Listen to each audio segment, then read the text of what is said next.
Bonsoir à tous, le 7-8 journal de la rédaction de TV78. Bienvenue dans cette édition du mercredi 22 mai. Tout de suite, les titres. C'est le laboratoire Atmosphère Milieu Observation Spatiale, le LATMOS, à 10 ans. Implanté notamment à Guyancourt, il étudie les processus fondamentaux régissant les atmosphères terrestres et planétaires. Son directeur et un ancien doctorant seront en plateau. 355 cantinois l'ont décerné ce mercredi à Coignères. Le 3e prix des collégiens lecteurs en poésie d'aujourd'hui a été remis à Lydia Padelec. Son recueil Cicatrices de l'avant-jour a reçu les faveurs des lecteurs. Enfin, notre chronique canoise du jour à l'occasion du 72e Festival du film. Au programme ce soir, Isabelle Huppert à l'affiche de Francky en compétition officielle et des nouvelles du duo musical Macadam Crocodile. Une information transport pour débuter. La région Île-de-France a décidé aujourd'hui de suspendre sa subvention au prolongement du RER-E. Un amendement a été voté ce mercredi. La raison, la pollution de la Seine par le groupe Vinci sur le chantier. À ce jour, d'après la région, Vinci n'a pas fourni la preuve d'un engagement irrévocable de la remise en état de l'écosystème pollué. Pour rappel, le RER-E appelé EOL doit être prolongé à l'ouest de Paris. 55 km de lignes supplémentaires jusqu'à Mantes-la-Jolie. 650 000 voyageurs devraient profiter de ces travaux, des premières rames attendues pour 2024. Cette actualité du jour aussi dont je vous parlais dans les titres ce matin, 350 élèves de Saint-Quentin en Yvelines remettaient le prix des collégiens lecteurs de poésie d'aujourd'hui, prix organisé depuis 3 ans sur le territoire et c'est une auteure locale qui a été désignée, Mélanie Poquet. Et la lauréate est Lydia Padelec. Des textes pensés et couchés sur le papier en 2015, Lydia Padelec a voulu transmettre ses pensées, ses émotions sur les événements tragiques parisiens. J'ai pas écrit ce recueil pour un public spécifique. Mais c'est vrai que je pensais ces textes un petit peu difficiles pour un public collégien. Et ils ont choisi sans me connaître en fait. Donc, c'est pour ça que c'est encore vraiment plus important puisque justement ils ne me connaissent pas et c'est vraiment le texte qu'ils ont choisi. Pour ce prix, Lydia Padelec était face à 3 autres ouvrages avec un jury inédit, 350 collégiens saint-quentinois. Tout d'abord, on a étudié que la couverture et on a classé, on a fait un classement provisoire des livres qu'on aimait le plus à celui qu'on aimait le moins. Puis après, on est entré dans le vif du sujet. On a regardé vraiment ce qu'il y avait dans le livre. C'était sympa de faire appel à des collégiens pour la poésie parce que souvent les jeunes ils n'apprécient pas vraiment la poésie et faire appel à des jeunes c'est quand même assez original. On en apprend beaucoup du poète, franchement c'est génial. Oui, moi j'ai beaucoup aimé, comme ça j'ai découvert la poète et beaucoup de livres. Le prix collégien lecteur de poésie d'aujourd'hui existe depuis 3 ans. Piloté par les itinéraires poétiques, il vise à diffuser la poésie contemporaine. Les ouvrages ont tous été édités récemment. On fait un choix dans tout ce qu'on reçoit, ce ne sont pas des livres destinés à la jeunesse, c'est ça, c'est voulu. Et on fait un choix qui permet de montrer l'éclectisme de la création poétique, mais aussi l'éclectisme de l'édition poétique à travers des ouvrages de forme, on va dire, de toucher différents aussi. Un travail réalisé en cours ou lors d'ateliers. Les collégiens ont aussi réalisé des vidéos autour des textes étudiés. 14 classes ont participé à cette 3e édition. Et on reparlera culture plus tard dans ce journal. C'est une structure emblématique du territoire de Saint-Quentin en Yvelines. Le LATMOS fête cette année ses 10 ans. De nombreux rendez-vous organisés tout au long de l'année, dont une journée demain de présentation et de visite qui se déroulera à l'OVSQ, l'Observatoire Versailles Saint-Quentin en Yvelines. Alors pour parler de cet anniversaire, 2 invités avec moi en plateau. Philippe Kécut, bonsoir. Vous êtes physicien et directeur du LATMOS, également vice-président de l'Université Versailles-Saint-Quentin en charge de l'innovation et des partenariats industriels. Également avec nous François Mercier, bonsoir. Bonsoir. Alors vous êtes ancien doctorant au LATMOS et vous êtes cofondateur d'une start-up HD Rain, on aura l'occasion d'en parler, qui travaille encore avec le LATMOS. Alors LATMOS pour Laboratoire Atmosphère Milieu Observation Spatiale, il est basé sur 2 sites, à Guyancourt et Paris. 10 ans pour ce laboratoire. Philippe Kécut, qu'est-ce que ça représente ? En 10 ans, c'est une étape parce que c'est 10 ans que le laboratoire s'appelle LATMOS, mais c'est issu de laboratoires qui ont été créés dans les années 60, pionniers de l'instrumentation et de l'instrumentation spatiale. Et donc c'est une étape importante pour nous parce qu'un nouveau bâtiment, une implantation dans le territoire, avec des nouvelles installations. Donc ça se fait avec beaucoup de choses nouvelles et aussi du futur qui se prépare. 10 ans pour le Latmos, vous qui êtes passé par le Latmos, vous êtes ancien doctorant, c'est une fierté d'être passé au sein du Latmos? Ah oui, c'est complètement une fierté. On a réalisé des recherches absolument passionnantes pendant 3 ans là-bas avec mes directeurs de thèse et tellement passionnantes qu'on a continué après sous forme de start-up. Alors si j'ai la présentation sur le site internet du Latmos, il est spécialisé dans l'étude des processus physico-chimiques fondamentaux qui régissent les atmosphères terrestres et planétaires, et ainsi que leur surface, ainsi qu'avec leur interface avec la surface, l'océan et le milieu interplanétaire. Alors on va essayer de vulgariser tout ça. Sur quoi porte le travail du Latmos?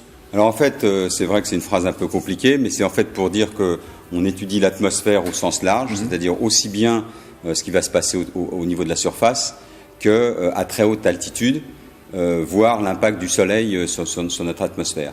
Et ça, on va le faire sur la Terre, mais aussi sur les planètes du système solaire. Donc du coup, on a aussi une approche de planétologie comparée qui nous permet là, du coup, de comprendre, au-delà de l'atmosphère terrestre, finalement, qu'est-ce qui régit les fondamentaux de l'évolution d'une planète. Donc de l'observation, alors il y a une particularité, c'est une forte compétence instrumentale, vous construisez des instruments innovants, c'est ça qui sont déployés ensuite? Alors ça c'est vraiment une compétence qui est historique, les laboratoires ont commencé avec des fusées, avec le premier satellite qui était un satellite de télécommunication France 1, et on n'a pas arrêté de travailler sur le fait de faire des instruments, alors au sol, en avion, sur ballon, et dans l'espace. Et donc là, on a un partenaire privilégié, bien sûr, qui est le CNES, l'Agence spatiale française, et l'Agence européenne, l'ESA, avec qui on conçoit des instruments et on les réalise. Et certains sont réalisés donc maintenant à Guyancourt. Et vous êtes capable, je crois, il y a un outil à la pointe, c'est notamment de recréer des modèles numériques d'atmosphère, c'est ça? Alors, on fait des modèles numériques pour essayer de reproduire ce qui se passe à la même manière que l'on produit la météo. On reproduit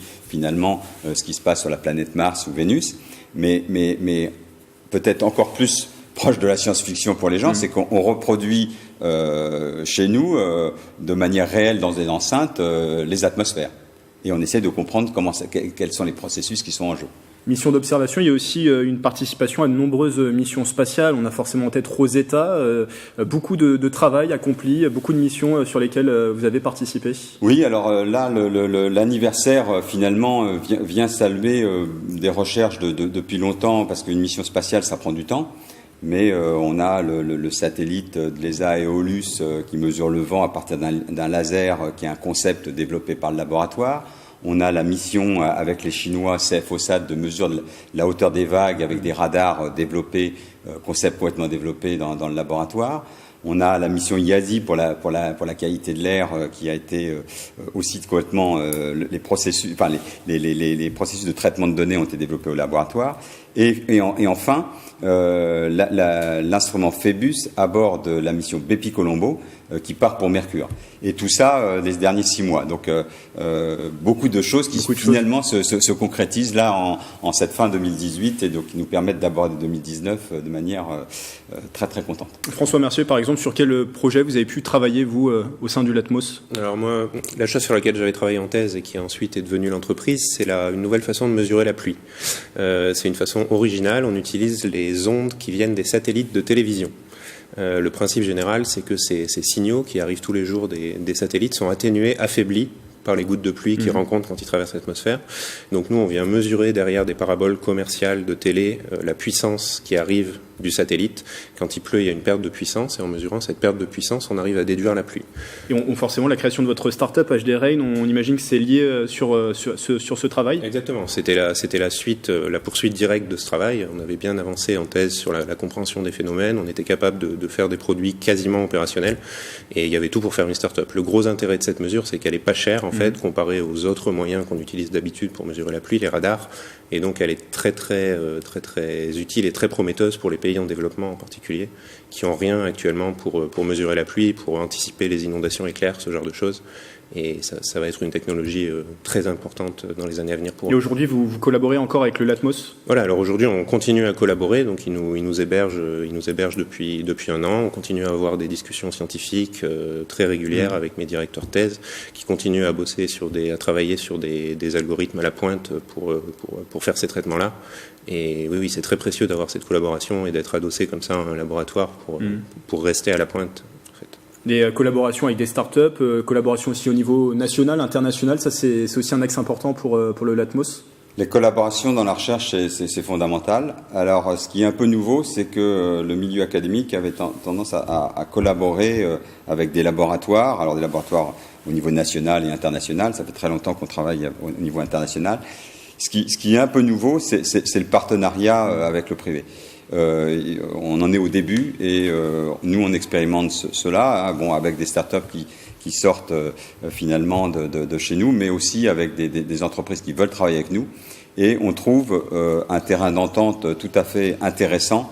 La recherche académique conduisant la recherche amont et l'entreprise finalement travaillant sur le produit.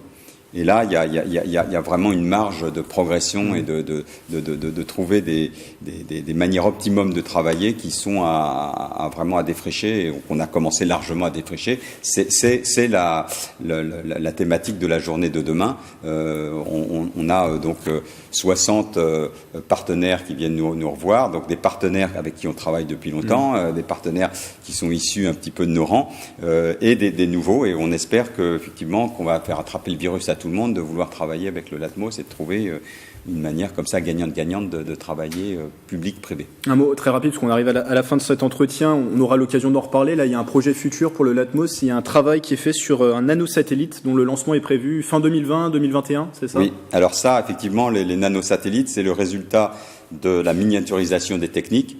Et du coup, aujourd'hui, le fait qu'on soit capable de faire des mesures dans des satellites tout petits, ça change beaucoup la donne parce que du coup, on voit bien qu'on peut être beaucoup plus autonome sur l'espace et du coup, ça change les acteurs. Avant, on travaillait avec toutes les agences nationales et internationales, hein, la NASA, Roscosmos en Russie, etc.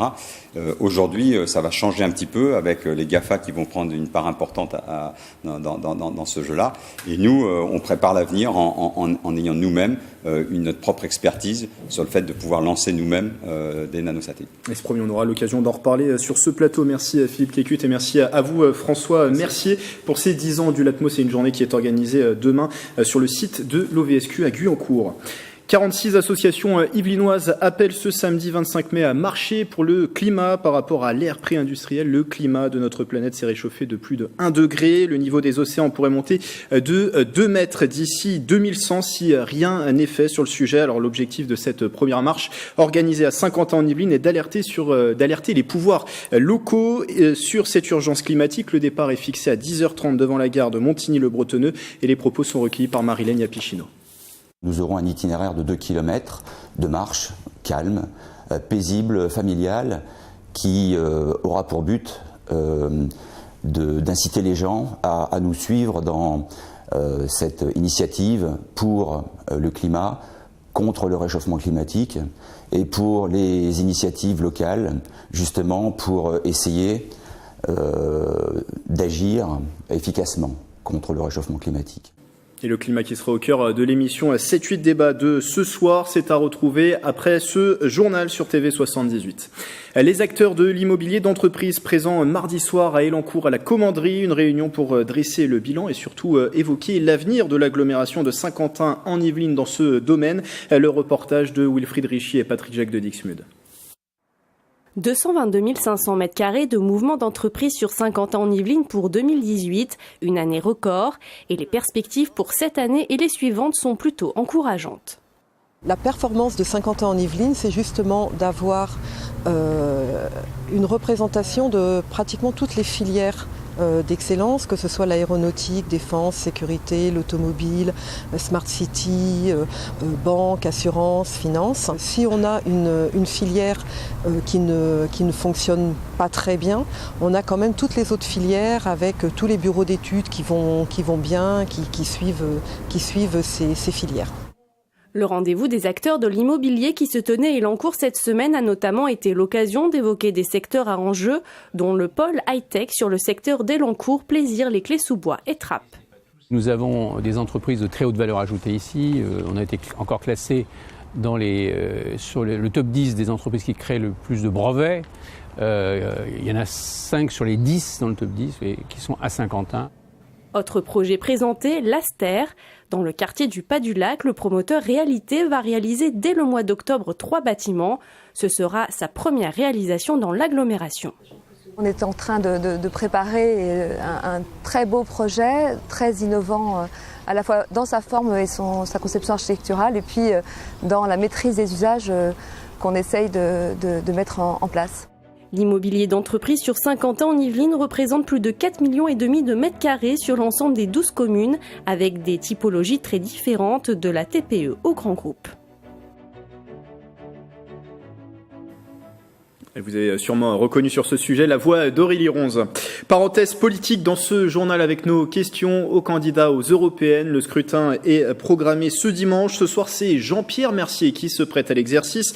Ouvrier automobile dans les Yvelines, il est deuxième de la liste lutte ouvrière. Ses réponses au micro de Patrick Jacques de Dixmude.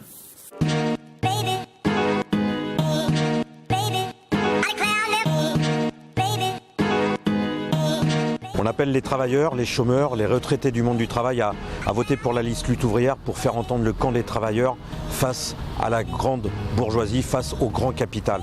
Cette grande bourgeoisie ultra-milliardaire s'accapare toutes les richesses de la société, se comporte comme un rouleau compresseur sur l'ensemble de la société, vit un train de vie de luxe avec la peau des travailleurs. Il faut que dans ces élections, les travailleurs fassent entendre leurs intérêts de travailleurs et mettent en avant des objectifs de lutte pour défendre leurs conditions de vie.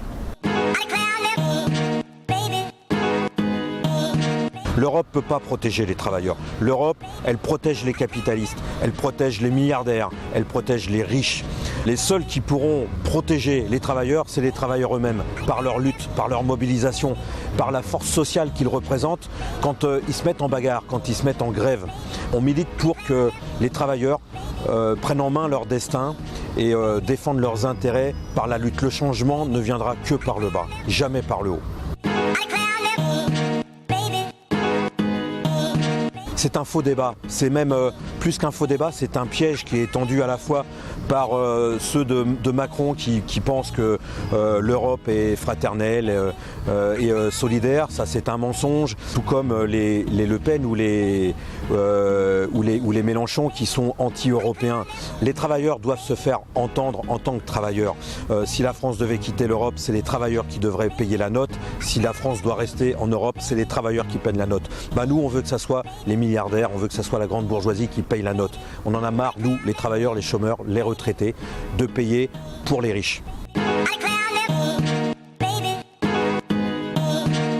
L'ensemble de nos 3 questions aux candidats aux européennes, c'est à retrouver sur notre site internet tv78.com. Et puis, large page culturelle dans ce journal. Depuis plus de 20 ans, la ville d'Andrézy célèbre l'art et la nature. La 22e édition de Sculpture en Lille vient de débuter jusqu'au mois de septembre. Vous pourrez découvrir de nombreuses œuvres sur les 4 lieux de l'exposition. Découverte signée Marilène Pichino et Nicolas Dandry.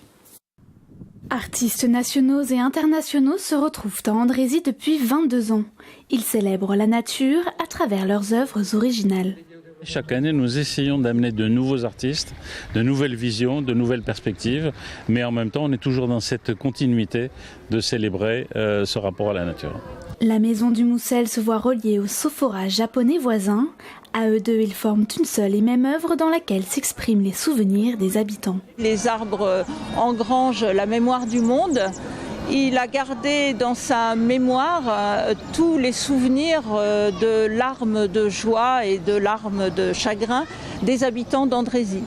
Donc nous sommes allés enquêter dans les rues, un peu au hasard, en haut d'Andrézy, en bas d'Andrézy. Une installation esthétique mais aussi sonore, à l'extérieur et à l'intérieur de la maison.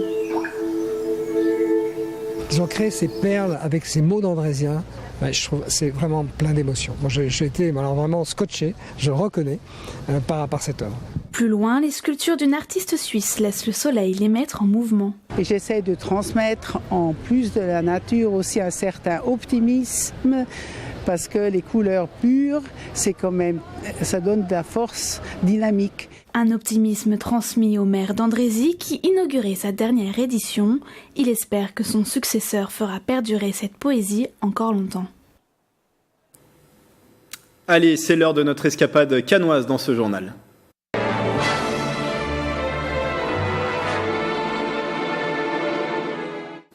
Le Festival de Cannes, ce n'est pas que du cinéma, l'événement est aussi réputé pour ses nuits. L'une d'elles a été animée une nouvelle fois par des Yvelinois. Macadam Crocodile s'est produit vendredi dernier dans l'une des soirées les plus sélectes de la Croisette. Nous les avions suivis il y a un an. Depuis, le groupe a enregistré son premier album en live.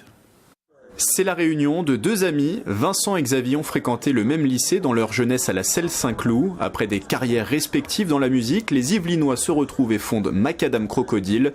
Le duo était de retour à Cannes pour se produire dans l'une des soirées du 72e festival. Comme il y a un an, c'était sur la terrasse du 5-6 Hotel. C'est toujours sympa de venir parce qu'on croise plein de gens qu'on ne voit pas forcément pendant qu'on est en tournée. Donc il y a plein d'amis musiciens là, comme Ed on Television, il y a plein de gens qu'on croise sur la route. Et puis voilà, il y a un petit esprit festif qui peut bien correspondre à Macadam d'une certaine manière. Donc voilà, c'est toujours plaisant. Non mais la musique a clairement sa place à Cannes et notamment dans les soirées.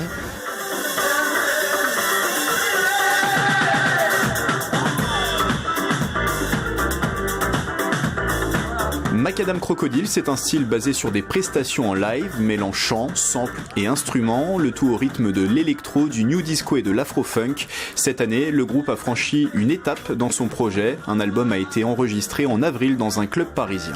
Au lieu de se dire on va sortir un album de manière un peu classique, on s'est dit que ce qui correspondrait peut-être mieux, c'était d'enregistrer en fait un live et que ce live soit l'album en fait. Et donc c'est ce qu'on a fait au mois d'avril, le 11 avril, on a enregistré au Badaboom à Paris et on était très très surpris parce que c'est la première fois qu'on faisait une salle en tête d'affiche et voilà, il y a eu vraiment du répondant, on avait un super accueil, il y a eu du monde qui est venu.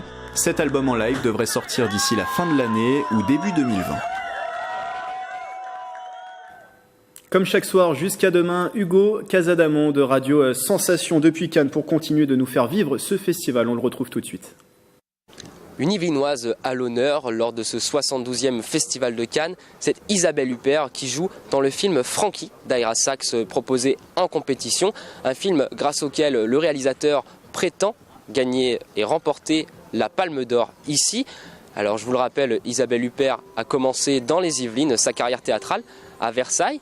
Alors dans ce film, Isabelle Huppert incarne une célèbre actrice française qui se sait gravement malade et qui risque de mourir dans quelques mois. Je vous propose de l'écouter tout de suite et de voir les premières images du film. I'm a big fan. I know you from TV. Arquivos do Vaticano. The film is about disease, it's about death. Ce film est sur la maladie, sur la mort, sur une personne en fin de vie. But the whole film is very far from this in its treatment. Mais tout le film, dans son traitement, est loin de cela. Il n'est jamais mélodramatique. Il n'y a pas grand signe visible de cette maladie. Of this disease. I'm going to ask a favor, at least to pretend that you accept my fate. For the sake of this trip, for today, for the family. For me, it gave me the opportunity to. Pour moi, il m'a donné l'opportunité de montrer la maladie, le désespoir, de montrer ce qui se passe dans l'esprit quand vous vivez ce genre de situation. In a very subtle way, but even if it's strong, because Ira's camera is able to capture those little moments, very, very thin moments. De manière très réglée mais très forte, parce que la caméra est capable de capter des petits moments, des moments fins, pour les rendre très grands. C'est le pouvoir du cinéma, rendre l'infiniment petit, infiniment grand. C'est vraiment ça, la définition du cinéma et de la réalisation. Definition of cinema, of movie making.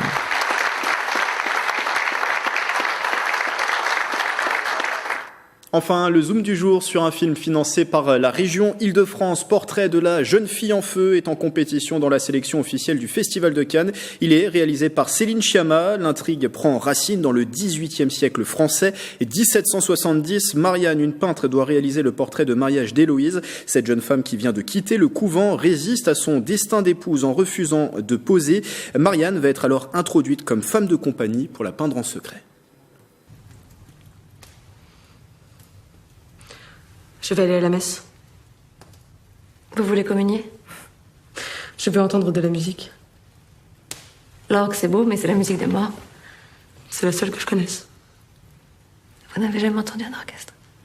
Non. Oui.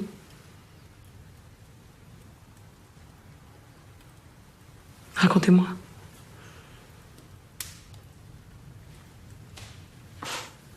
Ce n'est pas facile de raconter la musique.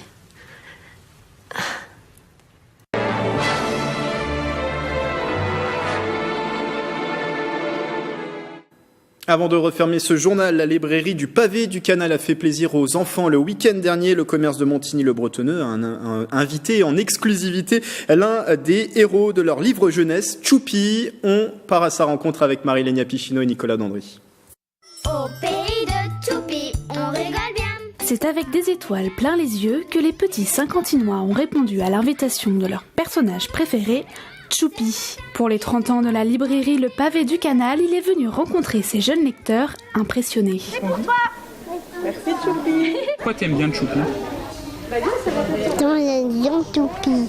Je le regarde aussi à la télé et fait des bêtises. Il a son propre dessin animé, mais son succès vient d'une série de livres jeunesse illustrés par Thierry Courtin. Choupi raconte ses aventures du quotidien. Des fois, il y a des enfants, par exemple, ils ont un peu peur d'aller à l'école, ou ils ont peur de quitter Doudou, ou ils ont peur de quitter la tétine et tout ça. Et puis, avec les livres, moi, je partage avec eux ce qui m'est arrivé, et puis comme ça, c'est plus facile pour eux. Les enfants et leurs parents étaient nombreux, ce héros des petits remporte un réel succès. Merci beaucoup, Choupi. Bien plus que notre journaliste. Est-ce que tu peux me dire ton nom et ton âge? Un joli souvenir pour les Saint-Quentinois qui repartent chacun avec une dédicace et une nouvelle photo de famille. C'est la fin de ce journal. Belle soirée avec TV78.